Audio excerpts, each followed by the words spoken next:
DJ and I think that there are three important dimensions of this debate that all rely on a cult of productivity. Number one is the macro level, which is to say the way in which the cult of productivity influences how people approach problems in society and influences the way in which people feel motivated to be productive and how that has massively increased the ability for people to get social mobility and move out of poverty. Number two, the individual micro level, how this affects individual decisions, individual interactions, and how this is really, really important to ensuring people are occupied, that people are able to break through the monotony of daily life. And number three, the dimension of what types of narratives are likely to fill the void of productivity and why they're extremely harmful. We're going to talk about each of those, but first to give a quick stance and model as to what exactly we're talking about in this round. So what does the cult of productivity generally look like? A lot is defined in the intro slide, but what I want to visualize is understand what this actually looks like in reality. Firstly, in a professional capacity, the cult of productivity is to say that someone who puts in the effort to come up with new solutions, find new ideas, people who try to get at problems in ways that uniquely try and solve those problems in unique ways, that the value of you being in that situation is that you contribute your own labor on an individual level and that you try to address new problems. I think this comes in multiple forms. Firstly, this is the process of you in your workplace or in your job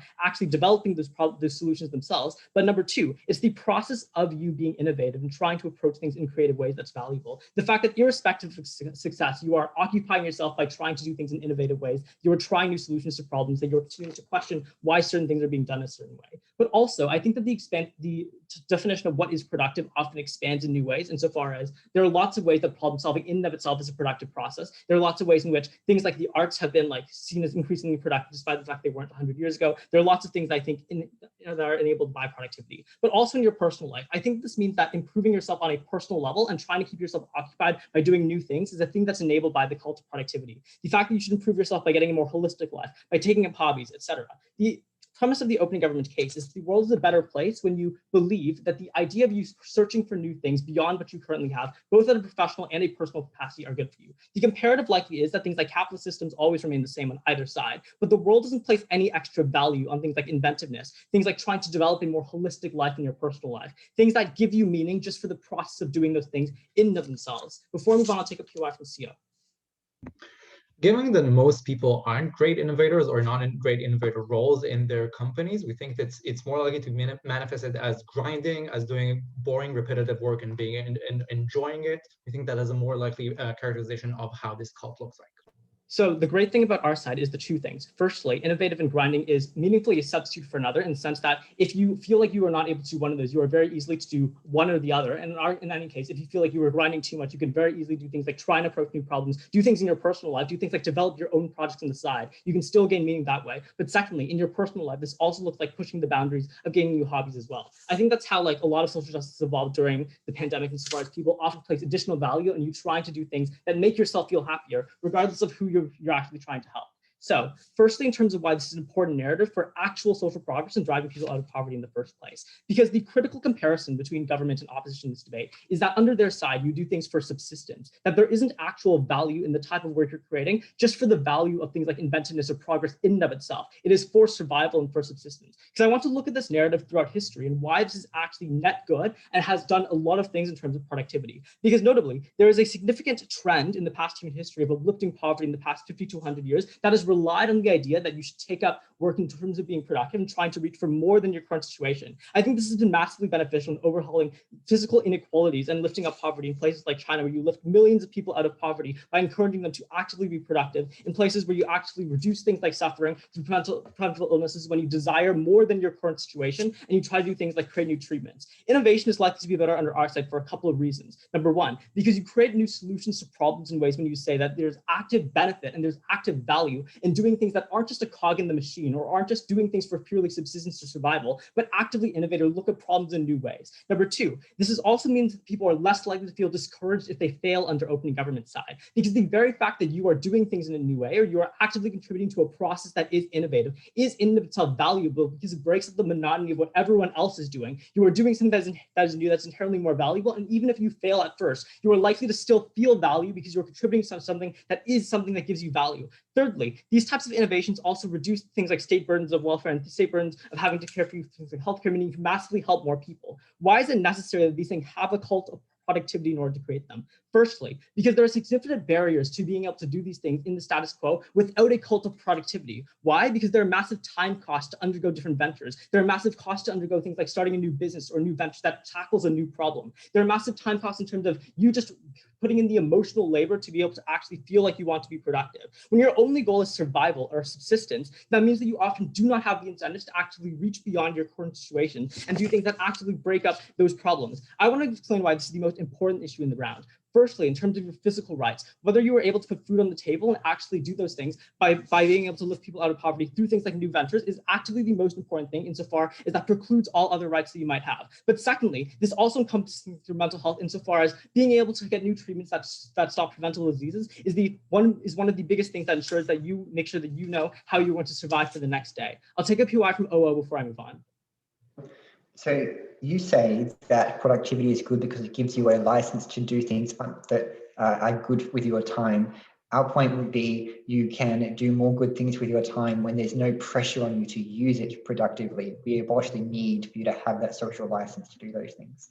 So this is false for reasons that we pointed out, because the problem without this type of narrative that you are reaching beyond things in both your professional and personal life is that you're stagnant, which is the fact that there's no reason to reach beyond existing subsistence. So that's the problem that exists under opposition. When you encourage people to work, that means that you actually ensure that when people have additional time or people are not currently preoccupied, they actively dedicate that towards new productive efforts, which is an important thing given that if you have extra time on OO, even if you believe that, they don't dedicate that to new productive ventures. Finally, in terms of individuals and mental health, this is really important for a couple of reasons. Firstly, because you break up the monotony of individuals' life where you actually make them feel occupied. You actually make them feel like they're contributing to something worthwhile, even if that's just picking up a new hobby, even if that's not something grand, but they are doing it to advance their personal life. That gives people meaning, especially when they cannot find in their existing life. But secondly, the alternatives are often far, far worse in terms of individuals, because notably, the ways in which people often felt value before narratives of productivity is things like institutions, like religions that claim to provide you value that come from external sources rather than internal sources that you get the ability to choose. The ability for me to choose things like hobbies that make me feel more productive or make me feel valuable is much better than the ability for other institutions to be able to determine what makes me happy. At the end of the day, this is better for individuals,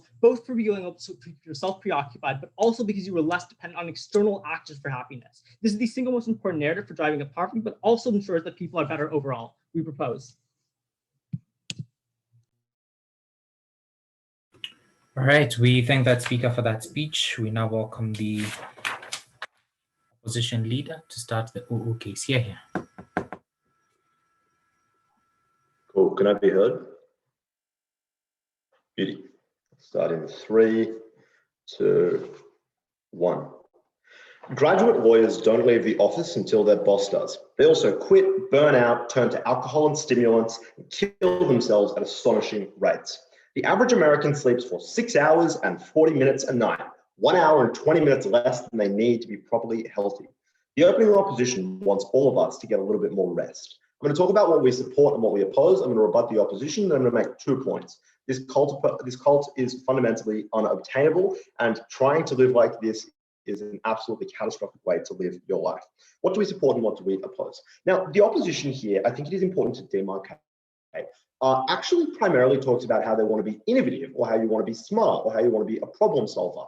But we don't think that you need this particular cult or this particular narrative in order to accomplish those things, because in a capitalist society, the ability to generate value through, for instance, being intelligent or being able to generate innovative solutions is something that would be valorized without any kind of thing like this.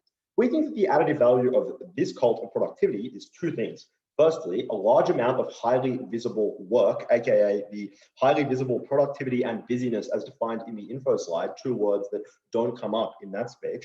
And secondly, that productivity is fundamentally defined socially. That is to say, if you are enormously busy at your hobby of like painting D&D figures, a lot of people are going to have contempt for that, even if it is something that in fact brings you value. We think that you still need to understand that this norm exists in a context of other norms in which different ideas are defined as having different value. Now, we obviously take a realistic comparative in this debate, in which we still think it's likely that people are going to be valorized on the basis of accomplishment, but we think that that is better than a cult of productivity that rather makes people demonstrate that they are working a great deal. Even though we agree that there may be some problems with that, we think that it is a far superior thing to support.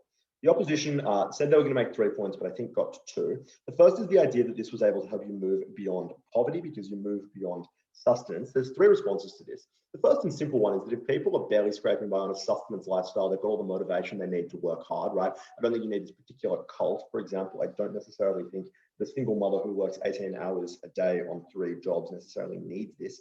The second thing to say is that in the context in which this cult exists, it seems comparatively less exceptional when people that are attempting to escape poverty work very hard because it is seen as something closer to normal, which means they're less likely to be recognized and provided with rewards because they're merely doing what a huge number of other people are highly visibly doing through their posting.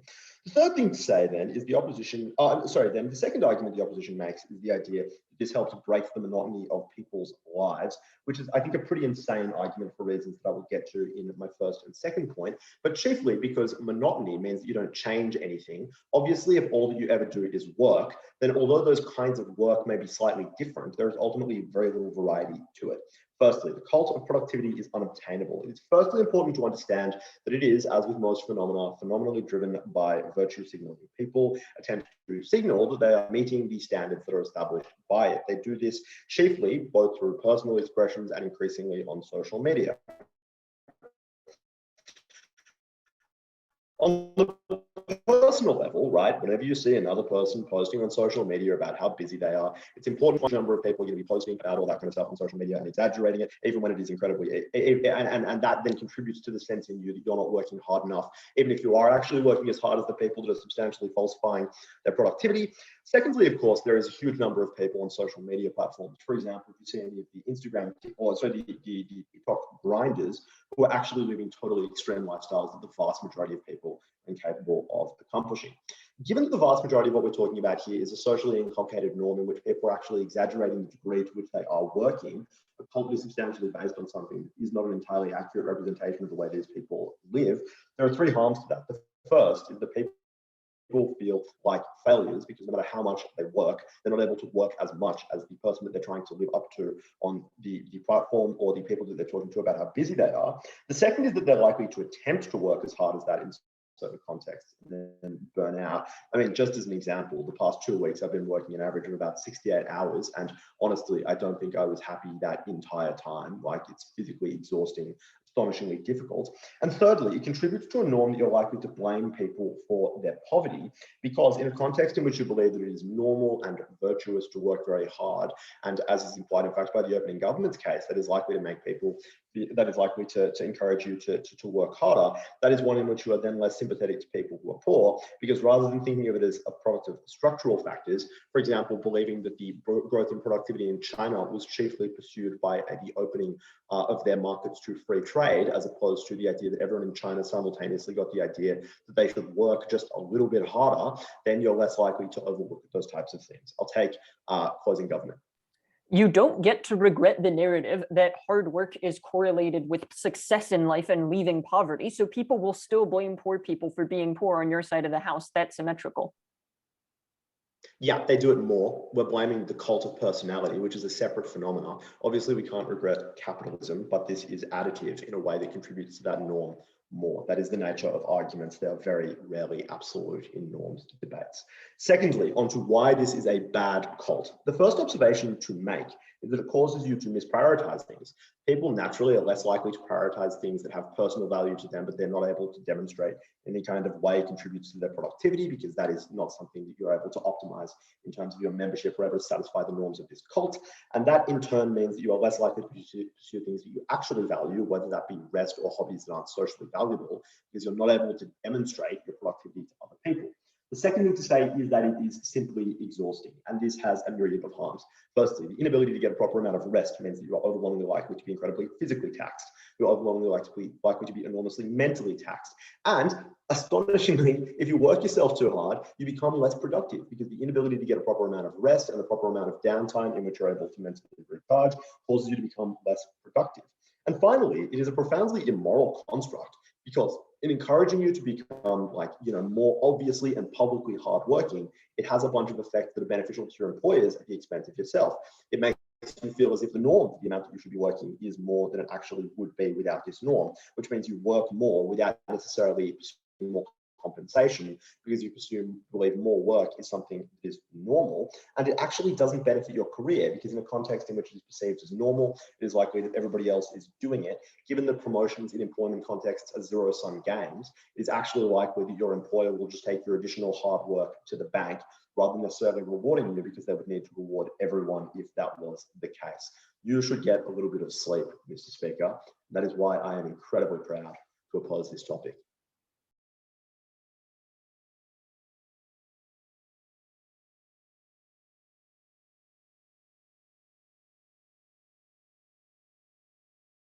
All right, we thank that speaker for that speech. We now welcome the Deputy Prime Minister to conclude the OG case. Yeah. Cool. Hello. Just checking everyone can hear me. Yeah, cool. Okay.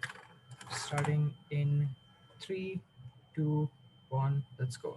Opening opposition says something a little bit weird. They say we'll take a reasonable comparative and say instead that we celebrate accomplishment and think that accomplishment is virtuous. But they really never, if you listen to any of their arguments, tell you why in the comparative, their side isn't just absolutely more terrifying. I want to point out at the top how much of their own case, this comparative that they themselves set voluntarily, it really destroys. Because they say you burn out too hard by trying to show that you are working without any reason why the symmetric thing of you burn out too hard because you're trying to show what you've accomplished, or you burn out because you're trying too much to accomplish other things are achieved. Notice Eric in fact preempts this when he says that on our side we have the benefit of saying the attempt to be productive is also good. So we're saying that even if you attempt to accomplish something and you maybe don't succeed that time, it's still something that you can have hope in. It's still something you can have pride in. And we think this is a very good thing for people who might fail a couple of times before they manage to achieve something good. On their side, this is like the worst form potentially of all of the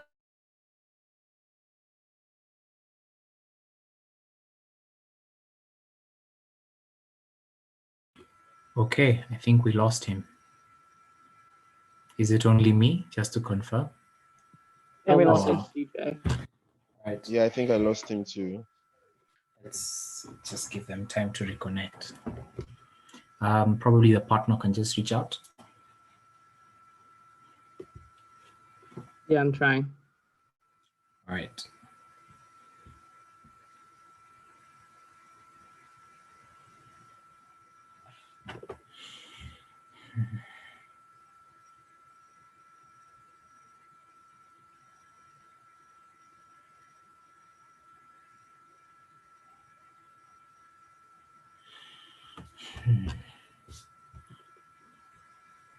He knows, he's just rejoining.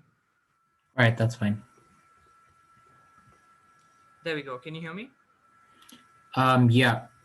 Cool. Okay, sorry about that. I don't know what happened. And Right. can you just tell me where I stopped, or should I start from the top? I don't know what the other panel thinks, but I was on the whole idea about, on your idea of the attachment of value to the attempt. So Okay, that's where we are. 1 minute.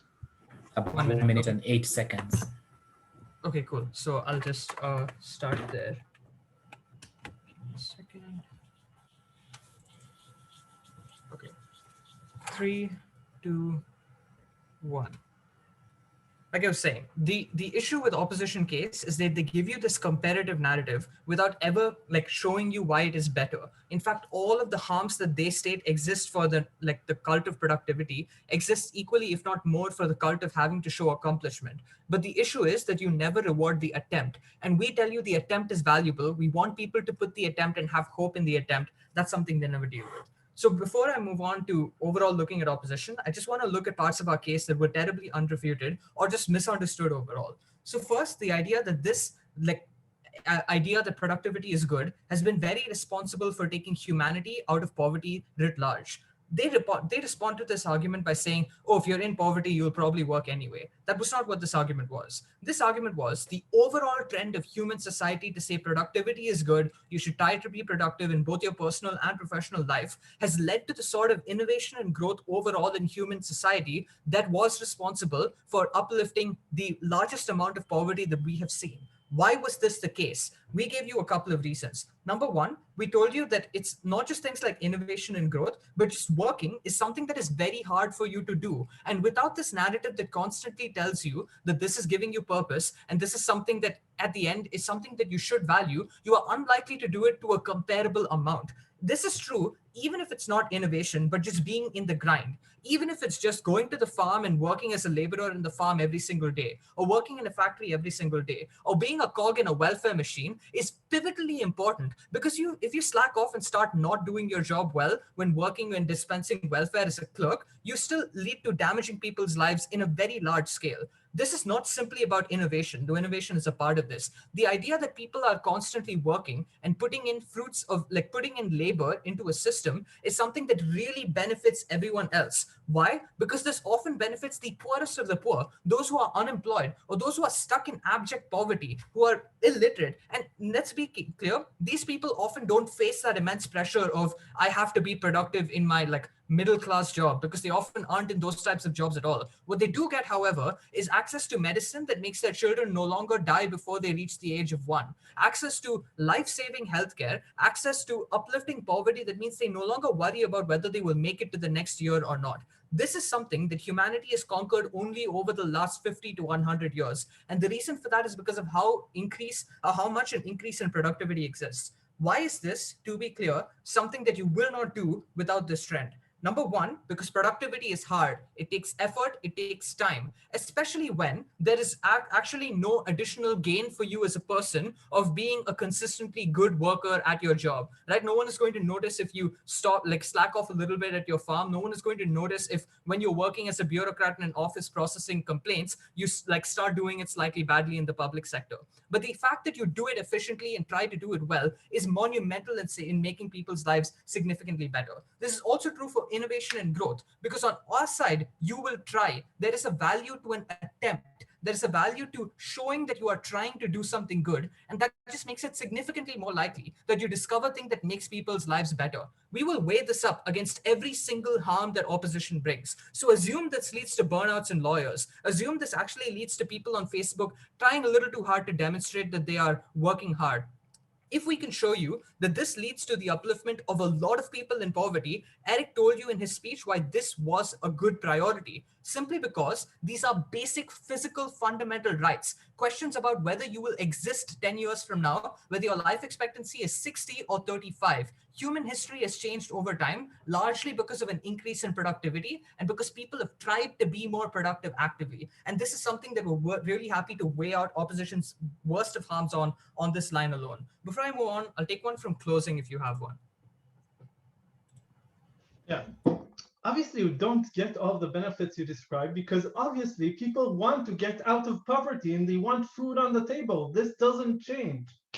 Okay, so here's the thing, right? We accept that there are many, many cases where working hard doesn't necessarily pull you out of poverty, but it contributes to a system which, when the system is more productive, is really beneficial for the recipients of that system. So generally, for example, additional amounts of farming utility might not raise your income, but it still actually will make things like crop yields more productive. On an individual scale, it might not change anything. But when society as a whole, when thousands and hundreds and millions of people are being that much more productive, it actually benefits people in a really a phenomenal way. Cool. Now let's move on to other things. Let's actually look directly at opening opposition at this point and look at some of their rebuttals. First, I pointed out how their narrative has almost every harm they claim, but is significantly worse, right? Let's especially look at things like you will be blamed now for your poverty because they assume you haven't shown that you're working hard enough. How about you will be blamed for your poverty because you haven't accomplished enough, because accomplishment is now considered a virtue on their side. It is really literally symmetrical.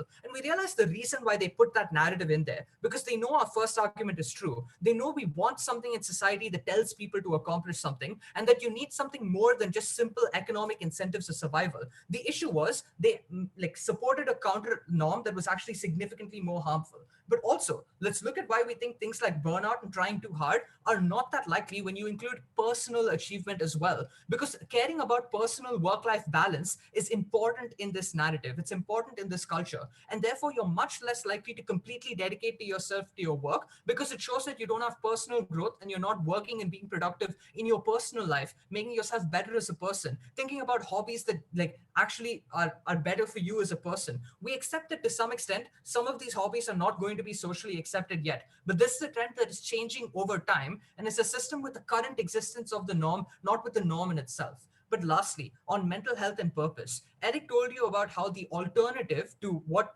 like the norms on giving you purpose through things like productivity are often really harmful. Oh yeah, okay, my bad. Yeah, are often really harmful. For those reasons, we're proud to propose. All right. We thank that speaker for that speech.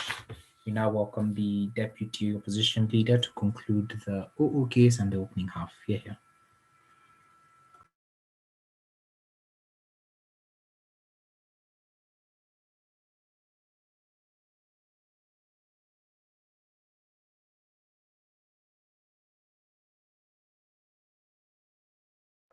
Can everyone hear me okay?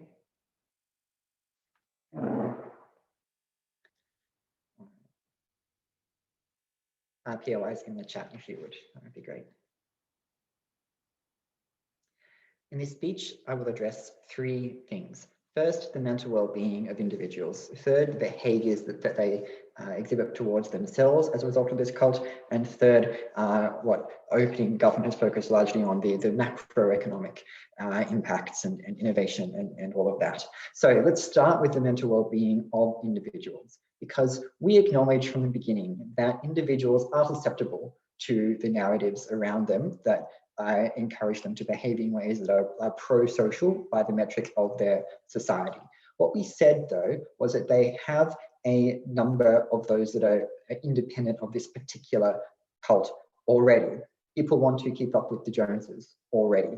What the cult of productivity does in that context, interacting with the existing narratives already embedded in capitalism, is that it radically accelerates that competition between you and your peers by encouraging you to signal in visible ways the way in which you are making sacrifices to demonstrate your productivity relevant to theirs. And importantly, as Beach tells you, that is distinct from even actually being productive in a real way, because a more realistic conception of productivity would be something that includes time for yourself, time taken out of the busy, like the grind, time to recover and all of those things. But that is excluded from this because those things are not measurable, and in fact, they aren't exhibited they aren't examples of busyness.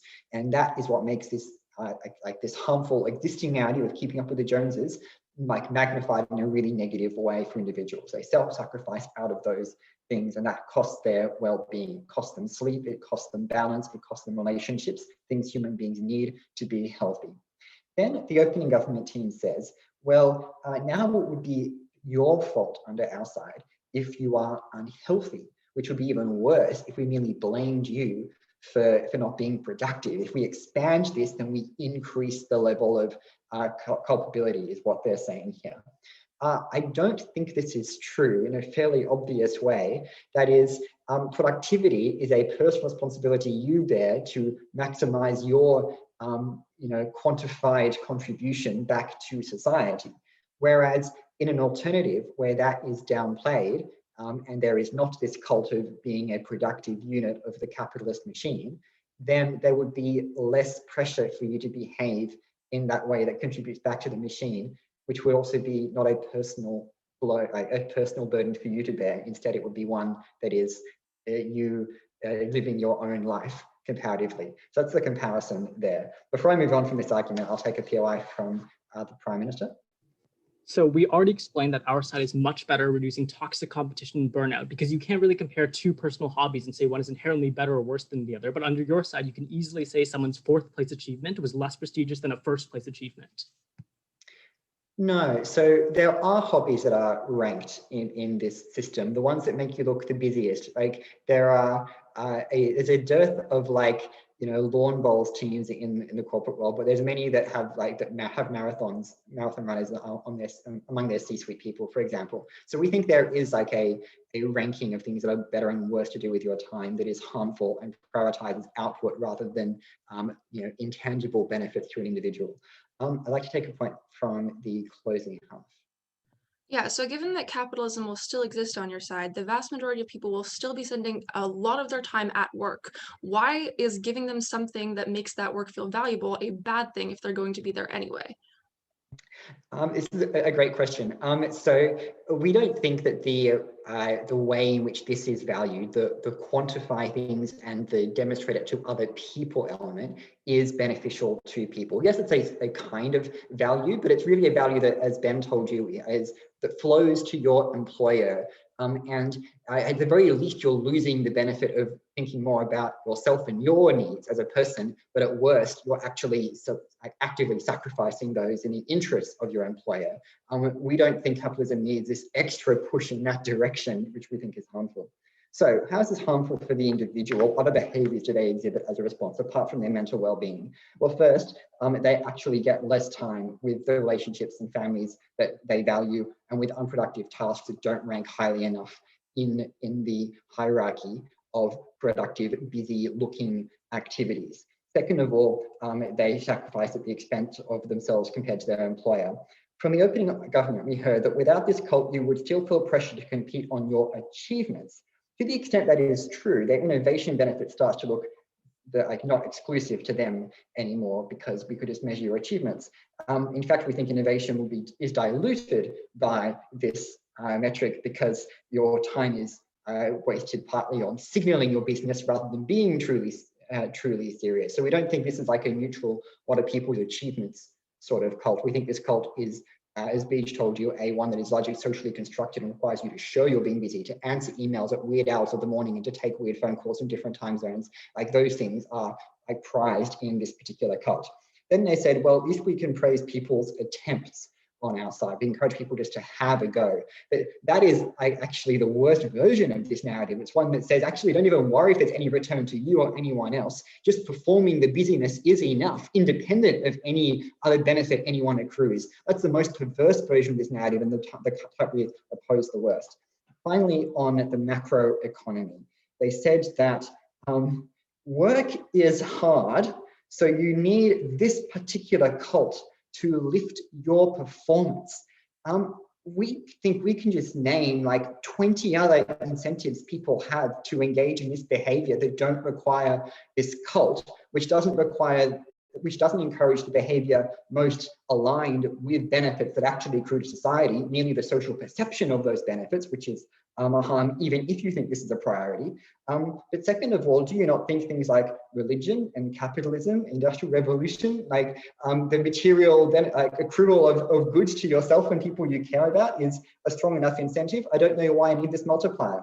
They said this is the biggest benefit in the debate. We trade off anything else against it. But they've proved this is such a small contribution to that overall thing, which is so overdetermined, has so many other moving parts, that we feel like you could probably grant that there's a micro impact there. And we would say, we think we would prefer, even if we have to take a hit on innovation, invent the iPhone 5 years later, and give people more sleep in the meantime. They'll be happier, healthier, fewer burnouts, less depression and suicide and apathy and loneliness in a society that needs to address those problems much more than it does a lack of innovation. For those reasons, we're proud to oppose. Right, we thank that speaker for that speech. We now welcome the member of government to start the closing half of this debate. Can you hear me? Yes. Okay. Starting in 3, 2, 1. The top half of this debate focused primarily on the very narrow slice of people in this world who only work hard because of the cult of productivity.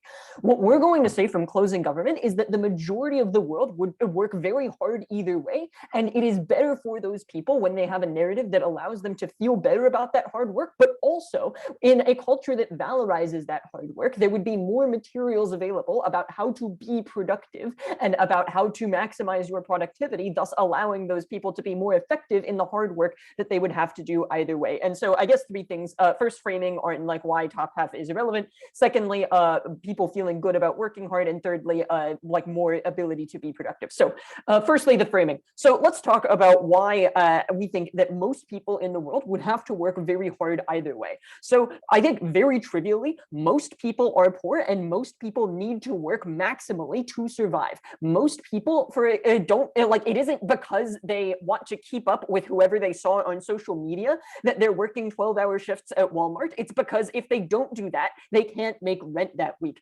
So, like, I think it is just a reality that most people in this world are poor enough that like working is not like for extra money is not a matter of choice. It is a matter of practical necessity. Moreover, I think that capitalism just has an incentive to squeeze as much work out of people as possible.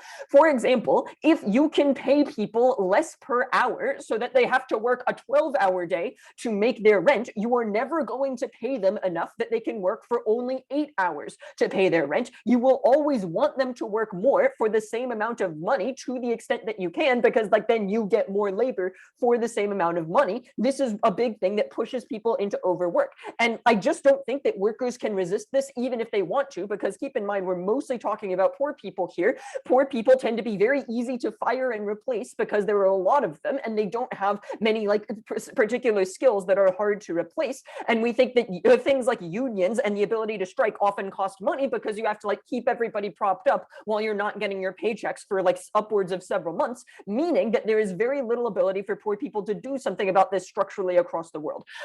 So that is the group of people who our benefits apply to. I actually do think that our benefits are going to apply to middle class people as well to some extent, because like even like a 40-hour work week, like which is probably like the bare minimum, like that maybe op could get in there. Well, that's like still the majority of your waking life, either working or commuting to and from work. And also like people who want to get fulfillment from other things like hobbies need to fund these things somehow.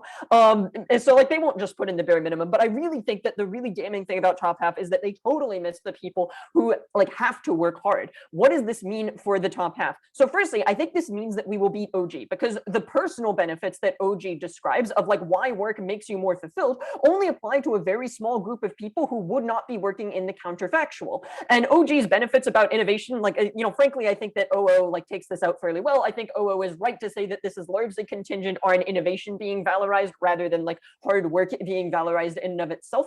And they also have a number of other good responses that I won't go into. And I also think this takes out OO, because OO's main case is like, oh, isn't it sad that people work too hard? Like, yeah, it is kind of sad, but that happens either way. So OO has very little delta. First point of substantive then, why do we think that it is better for people to feel good about their hard work, given that they will have to work very hard either way? So OO says that poor people will be less celebrated in our world because what they're doing is normal, just like everybody else. I think this is weird. In ops world, there is no reason that poor people would ever be celebrated for hard work. They would all like to still be working hard. Like that reason they give is symmetrical, but like this narrative puts virtue onto poor people as a whole who are doing these difficult and hardworking jobs. What this does is this allows people to feel good about this themselves. This gives them a narrative that says that I am doing something virtuous. I am a good person because I am contributing to society or contributing to making myself a healthy and like a healthy person by working this hard. It is what allows them to say I am doing something good and valuable with my life, and it is a narrative that they can tell themselves that allows them to feel good about themselves. I also think that it increases generosity to these people, because like in ops world, you just see like a poor person working hard as like someone who like you don't really attach anything in particular to them. In gov's world, you imagine that as like they're doing their hustle, they're doing what they need to do to make money, and so you want to contribute to that, meaning that I think you get more donations to things like charity and maybe even more potential for like leftist policies at the point at which you see these people working hard and you think they deserve something good like out of that hard work. I think the alternative is that in their world, working hard is just seen in a few ways. Like either it's seen as like humiliating, like it is seen as something like that like other, you know, that is just like socially undesirable to do, because a lot of the jobs that where you have to work this hard are like, you know, like involved, like how should I phrase this, like are just generally associated with like not being very good and not being very desirable social roles, and like they're associated with like the kind of like poor people are bad. Like we think that this is a lesser association in our world when working hard is seen as virtuous, and we think that in their world poor people feel sad because they can't take time off to do the things that really fulfill them. In our world they feel fulfilled by what they are doing in their work, which we think is a more desirable narrative. I'll take OO. Rich people who form opinions on poor people that are dominant in society don't see many poor people in their day-to-day lives. Instead, their views on the poor people are informed by the narrative that if they worked harder, they would not be poor. Isn't this much worse for poor people? Okay, but that's like totally symmetrical. There is absolutely no reason that narrative goes away in your world. Like, you know, the narrative in ops world can still exist that hard work is correlated with success. That has nothing to do with productivity being virtuous or desirable as a person. This point from OO is totally irrelevant. Whereas at least in our world, poor people feel good about themselves, and some like middle class people will get to see poor people doing this hard work. Like, you know, everyone like goes to the grocery store, for example, and sees like poor people bagging their groceries there. I think that's a win for us.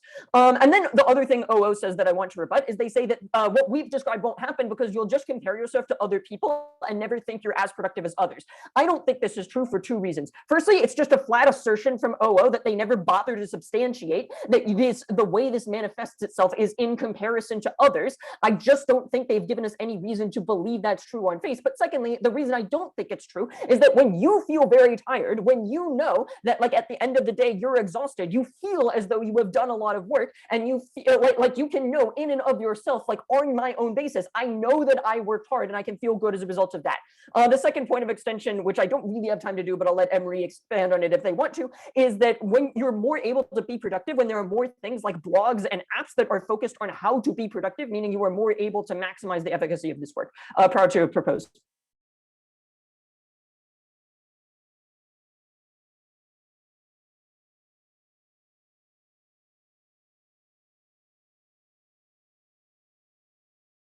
All right, we thank that speaker for that speech. We now welcome the member of opposition to start the CU case. Here.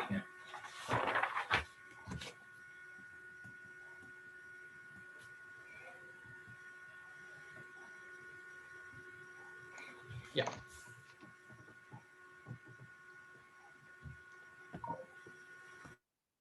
I don't have any water.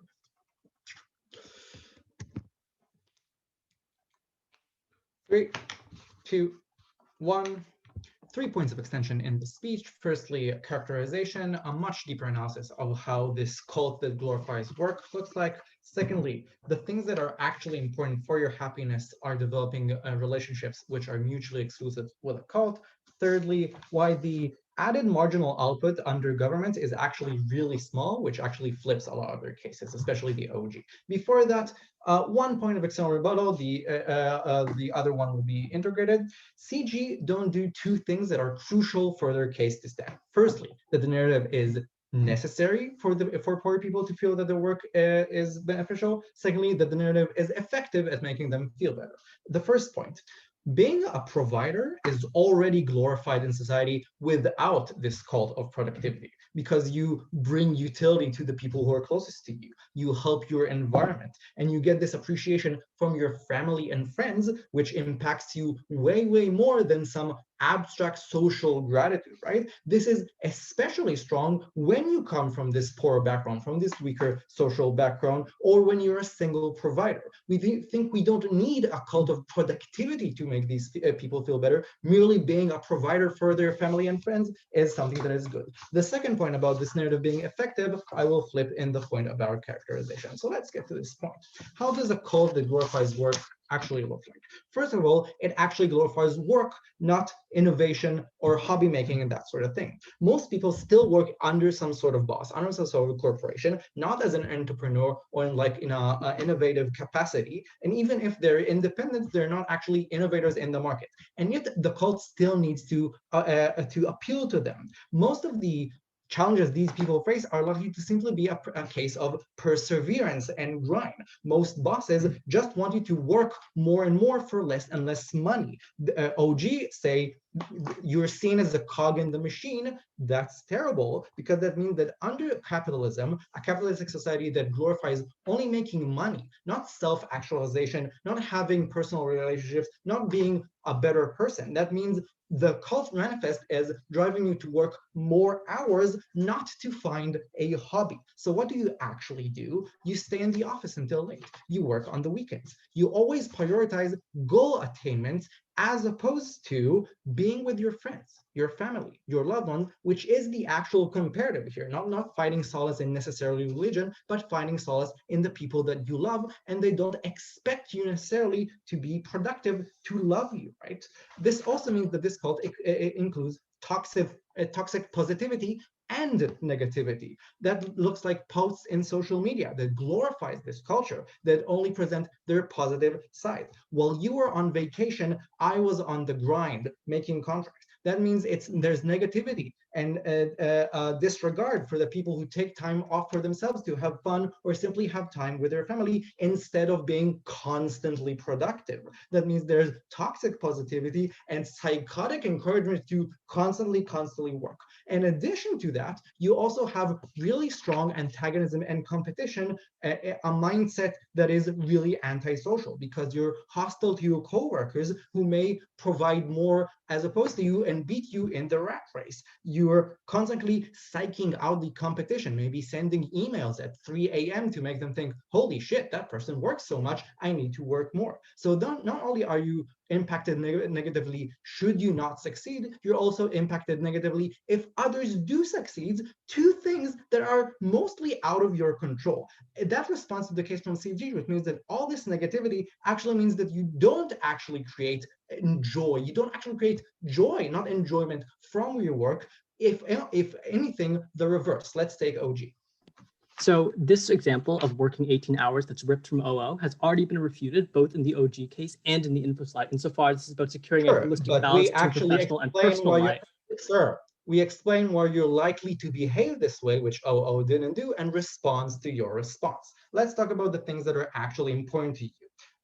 Relationships are what give people meaning way more than striving towards accomplishment. They give you love and support and therefore happiness in a way that is not dependent on you being constantly productive. You're feeling wanted and appreciated, and not in an instrumentalized way as a person with an internal world and not just output.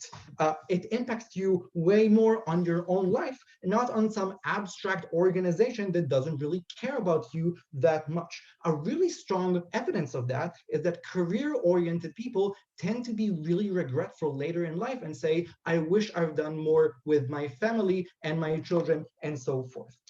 Also note, as a furtherance to that, the comparative of being successful in either goal is way better on our side as being with your family, because being successful productively depends on huge systems that aren't really reliant on you. It's a lot of times a zero-sum games against the people who are next to you, and it's really likely that you're not necessarily the person who succeeds, not necessarily the person who is promoted all the way. And in the like OG say, you'll already be satisfied with trying. We think that's really naive and falls under our characterization of how you're negative under capitalism. Let's take CG before I continue.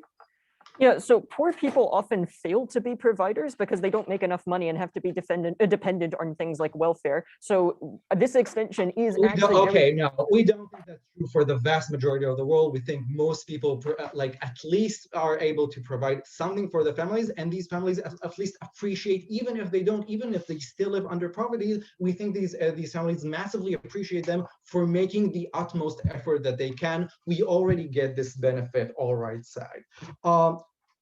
Again, succeeding on the comparative, succeeding in relationships is available to pretty much everyone. It depends on fairly basic human interactions, and it's dependent on satisfying social needs that most people have access to, which means it's easier. And also, it's mutually exclusive. because how you spend your time is mutually exclusive. Even if you take your family out to vacation, it's probably against your will, and you're not really participating in the shared joy, which means they'll resent you even if you're there. You don't start relationships because you don't go on dates when you're in the office all the weekend, and you see your colleagues as competition and not as friends, so you don't create social relationship with them. We think that's terrible for you at the basic ability to provide for your soul, to provide for the things that are to create intimacy, to create joy for you. We think that's the things that people eventually lead a more satisfying life, eventually appreciate more, and therefore we are very proud to oppose this cult.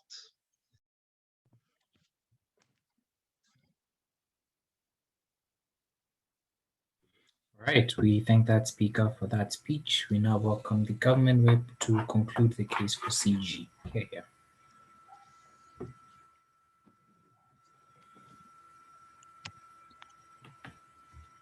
All right, I'll take POIs in the chat. Just please don't verbally unmute as I find it distracting. Other than that, I will start in 3, 2, 1. Panel, I'd like you to imagine for a moment that you are someone who does need to work a 40-hour minimum wage job a week in order to be able to provide for your housing and for your food. And this is not a job that you find meaningful, but is one that you have to do because otherwise you will not have access to the basic resources that you need to survive.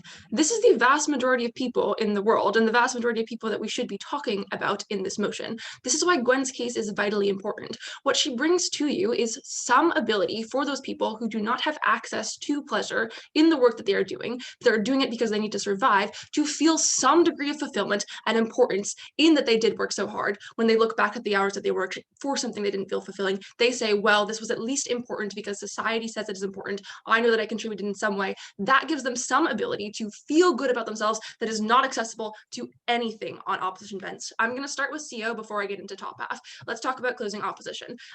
Firstly, the thing that they try to say is that this is not an important narrative because people still find fulfillment in things like being a provider. I have 3 responses to this. The first one is just that not everyone has family that they need to provide for. A lot of people are single, a lot of people don't have kids, a lot of people share those kind of things. Doesn't apply to absolutely everyone. The second is that being a provider is viewed as a responsibility, which means it does not engender the same kind of fulfillment comparatively to you feeling like you are doing something for you. People get mad at you when you're not able to give them something, as opposed to you feeling like you're doing something because it actually is something that you matter. It's something that matters. This, I think, engenders resentment chiefly because what you're doing are things for others, not something that makes you happy. This is a much harder line to work compared to one that says, I am doing something that is just vitally important, that I know matters just for myself. I think that is more accessible to absolutely everyone. But even if these individuals prioritize their family and friends, it is better that they do that at the same time as feeling personally like those many, many hours they're working actually have value in and of themselves, not just for other things they care about. And that I think just maximizes the joy, even if they care about both. So unclear why that's not keepable. The third one is just, I think not everyone is capable of being a provider. I think note impoverished people who can't make enough money to pay for dinner for their kids every week, or do not have access to vacations that their kids ask for, who now feel bad when they fail at this. At least then we give those people some kind of recourse to say, well, I'm doing something that's valuable. They still feel good because this narrative is not accessible to everyone.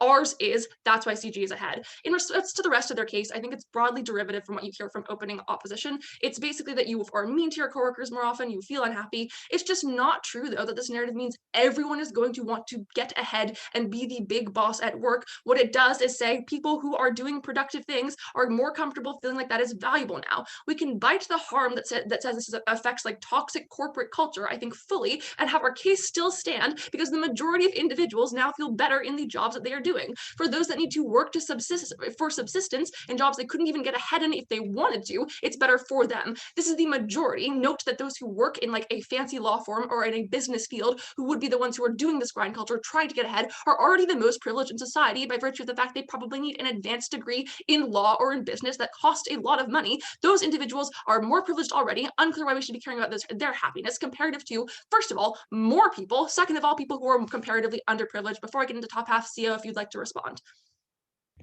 Yeah, so the likely person is likely to look at providing for their loved one as a source of happiness more than providing for a corporation or their boss. We think that's a way more available source of happiness. Yeah, it's fine. Sure, that one's available. Now we have another one. They're happier because there are two. That's fine. Getting into the top half then, I want to just deal with opening gov briefly. I think their case is very ambitious. They take on some high burdens. They say that helps people get uplifted from poverty because they're enticed to work more when they see it as important. I think it's true that we're just unclear at the end of this debate what the exclusive benefit of this has been, or what tipping point there was for people who are, subsistence farming now feeling like they need to work harder. They're likely probably doing this in most cases because they want to be able to afford more things for their family, but maybe there are some poor people who don't care very much about affording food or providing for their family. It's just unsure why this development that would have happened anyway, happening faster, would have been vitally important. Note that Gwen's case, comparatively to this, applies to absolutely everyone in the scale of the world. So if we're unclear how much the agrarian revolution progressed because people felt productivity is important, what we do tell you from closing government is that those who were working harder for whatever their goals were, whatever their motivations were, are feeling mentally better about the kind of work that they are doing, regardless of what their motivation is. I think OG flags monotony in their speech, but they don't say the meaning that this can actually give you. I think Gwen does when she explains that it looks like people being able to feel more comfortable with the activities they necessarily have to dedicate their time to. It's certainly true, as OG says, you could find more hobbies. I think people find hobbies enjoyable for a lot of reasons. The clearest delta, though, is the work that people have to do to fund these things, middle class people as well, now also is something that can bring you some sort of fulfillment that's not accessible from opening government. Insofar as no team in this debate is going to prove a radically communist society and people are always going to be working, what matters most is making sure people feel happy when they are doing those kind of productive acts. I'll take one from OO now. The nature of that value that poor people are getting is it's in the business and the toil itself. Ben told you, though, that this is something that's unattainable in its limit. So instead, what this says is that those people are never doing enough, which is something that actually exacerbates their reality. It's really not unattainable comparative to what you set out in your case, which is that people need to be looking at achievements around them. Note, achievements uniquely mean you are competing against others and are only available to some. So even if there's not a set goal that you will now feel fundamentally good at, you at least have something along the way you feel good about comparative to you looking at others, seeing that they have those things and having nothing. Let's deal with opening opposition now. Even if you don't want to work 40 hours a week, this is just the clearest response that I think takes them out. You often have to in the status quo. Let's say they get people from their side staying overtime less. Those few hours that they are saving are now coming at the cost of everyone else, of all the other hours that you were spending at the office feeling important or feeling meaningful at all. So sure, you get home and you can maybe make dinner a little bit earlier than you would otherwise. I'm unclear why you should be prioritizing that time compared to what we bring you, which is the vast majority of your time feels slightly more valuable comparative to you having nothing that's happening as a result of that. I think it's just not, since you're not likely to get anything really important done, if you ought to maximize the pleasure that can be had, given that most time is going towards your job, you should care about that. On performativity, I think people are going to be they say people are going to be projecting an idea of productivity, and this will make others feel bad when they aren't as productive. Entirely symmetric, again, with their achievement points, with people flexing on Instagram. Unsure why this matters most. Note that we still have individuals from different places in society on their side of the house, people that you're always going to be comparing yourself to. That exists regardless. I'm not sure why this is a unique contributor that means it ought to weigh heaviest in this debate. I think, at least from our side, what we tell you is that when people can look at those kind of images of people getting really high achievements or working really hard, they can turn back to what they did in the week previous to that and say, well, maybe I don't have these things and maybe I never will, but at least I feel good because I know that what I'm doing is vitally important because I have a value that not just I place on it, but also society does as well. We bring the most happiness to the most people. Proud to propose.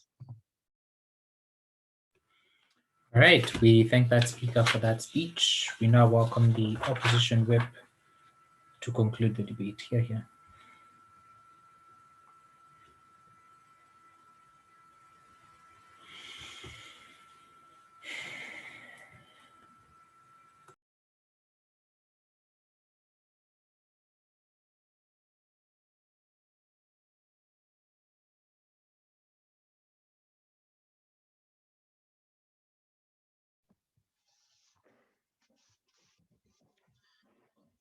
I'm going to start in 3, 2, 1.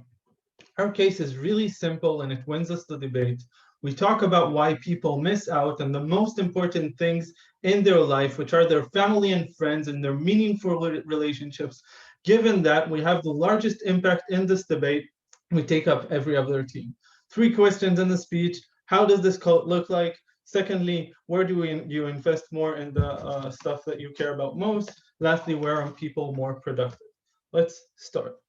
Opening opposition, tell us that it is something that is ignited socially from social media and capitalism and other social norms and stuff like that. We think that they are right. We prove to you exactly how this looked like, and this means that we prove to you a much greater likelihood of why this narrative is going to affect people. Why?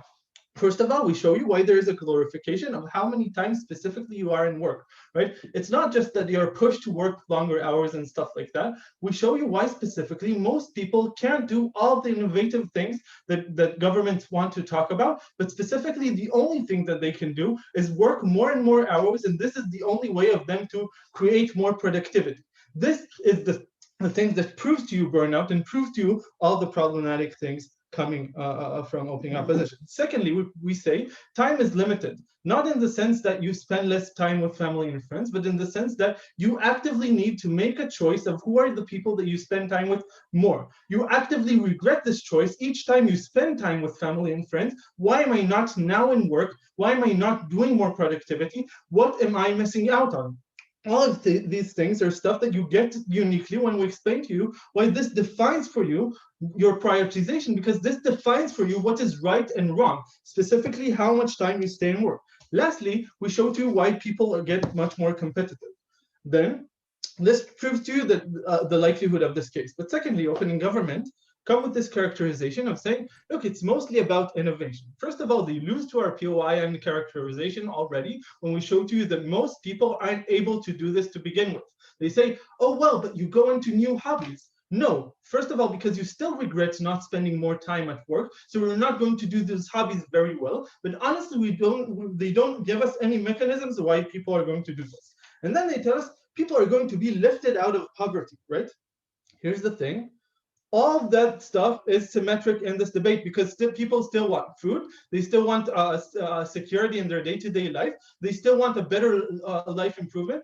All of these things are things that don't change under this specific narrative. The question is, given a specific work, how much time are you going to spend on it in a day-to-day life? Lastly, what we get from closing opposition, closing government on this is that sometimes poor people just are going to feel worse because it's not beneficial for them to work. Here's the thing. People work hard in most of the world, not only in the poorest of the poorest, right? When you're talking about middle class all over the world, when you're talking about people in Japan actually overworking themselves to death, this just explains, now the question becomes, where do people feel better? When they work in something that isn't rewarding and they're like, yay, I busted another table. Or when they actually invest time in their family and friends, which are the most important thing, right? And when they invest every minute in that. So why do you invest more time in the most important things in this day? No, first of all, this is enough for us to win. Why? Because once we showed you that this is the most important thing for people individually, this is the most meaningful impact in this debate, right? We explained to you that first of all, you're a much wholer person, right? Now you're not only treated as an empty vessel, which isn't valued by their whole qualities, like humor, like their character, like their sensitivity, stuff that you're not measured on at work, and other people are not going to measure them besides your meaningful relationships. And second of all, this is what people value most when they look back at their life. Secondly, we prove to you that this is mutually exclusive when we're talking about the cult and the family and friends. Why? Because you're not there emotionally each and every time. You think only about goals, only about achieving, only about where you get to a better place. This means you're not going to create this kind of interaction. This means people are exhausted by you, but moreover, you don't go for dates, which are a prerequisite in a lot of situations to get all these meaningful interactions, or you get further away from your friends and in the workplace because you feel negativity towards them, right? This also we prove to you that this is something that is much more accessible to most people, right, than productivity. Why? Because it's very basic interactions, because family is something that you just have longer in time, right? You can switch jobs. You can't usually swap a son or a daughter. And thirdly, when people don't invest in it to begin with, then they don't get it. This means that the impact is on most of the people in the world, and again, is the largest impact. It's enough for us to win. Before I go on opening. Bob doesn't actually have an issue with productivity culture as given in the motion, because bragging about crazy hours isn't seen as productive in our world unless you are also working on personal life in relationships or hobbies as a person, not as a worker. The question is what creates value, and you usually think about what creates value in those terms, even if you're with family and trying to achieve these goals. We just think that you're not investing in the right place. Before I go on, closing. Yeah, so you can feel really tired at the end of the day and know how you worked very hard without comparing yourself to anyone on our side. Given that we can't change capitalism and most people can't choose to go on vacation or spend time with their family and friends, why should they not at least feel good about what's happening for them? I'm getting to this and answer a response to CG. Your case is ridiculous, right? The fact that they say people can't go on vacation and stuff like that. First of all, you can always give up 10% of your income and have like one less book on the table and still be spend more time with with your family and stuff like that. One more hour won't kill you. Secondly, there are minimum law wages, right? Now let's think of that and a welfare state and stuff like that. Most people aren't that poor, but moreover, let's think of comparatively of their analysis. We prove to you that people are pushed to work more and more hours, and their boss is actually going to exploit this kind of narrative to tell them that this is what they need to do. They tell us bosses are always going to do this and want more money and stuff like that. Given you have minimum wage laws, means that it's less likely to happen, but also comparatively, bosses can't use this against you and make you stay there. And because you feel worse about it, we just, because this is competitive, we just win over this. Lastly, let's compare this to poverty, right? First of all, it takes generations to get out of poverty. We're talking about generations of people that suffer more and more on a day-to-day basis because they invest in something they don't have help with.